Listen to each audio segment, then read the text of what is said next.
December 9కి ఒక ప్రత్యేకత ఉంది. 4 కోట్ల తెలంగాణ ప్రజల ఆంక్షని నెరవేర్చేది. తెలంగాణ రాష్ట్ర ప్రకటన ఆనాడు డిసెంబర్ 9 నాడే జరిగింది.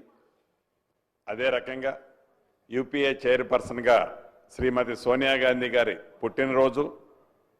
ఆ పుట్టినరోజు సందర్భంగా నా పక్షాన, నా నియోజకవర్గ ప్రజల పక్షాన శ్రీమతి సోనియా గాంధీ గారికి పుట్టినరోజు శుభాకాంక్షలు తెలుపుతూ, ఏదైతే ఇంతకుముందు గౌరవ ముఖ్యమంత్రి గారు తెలంగాణ తల్లి ప్రతిరూపం, తెలంగాణ అమ్మల ఉట్టిపడేలా కనిపించే విగ్రహాన్ని రాష్ట్ర ప్రభుత్వం అధికారికంగా ఈరోజు ప్రకటిస్తూ దాన్ని సెక్రటేరియట్లో ఇప్పుడు ఈరోజు సాయంత్రం 6:05 ప్రతిష్ఠించడం మనస్ఫూర్తిగా శుభసూచకం. దీంతోపాటు ఇందాక మిత్రులు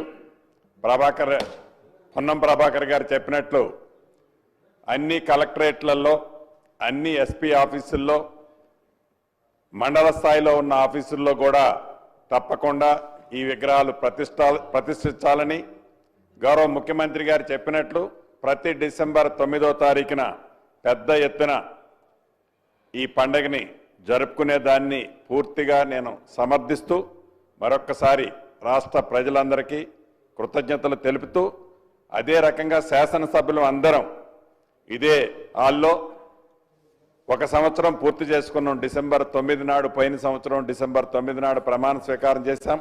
తమరితో పాటు మనందరం వీరందరికీ కూడా 1 సంవత్సరం పూర్తి చేసుకున్న సందర్భంగా శుభాకాంక్షలు తెలుపుతూ సెలవు తీసుకుంటున్నారు.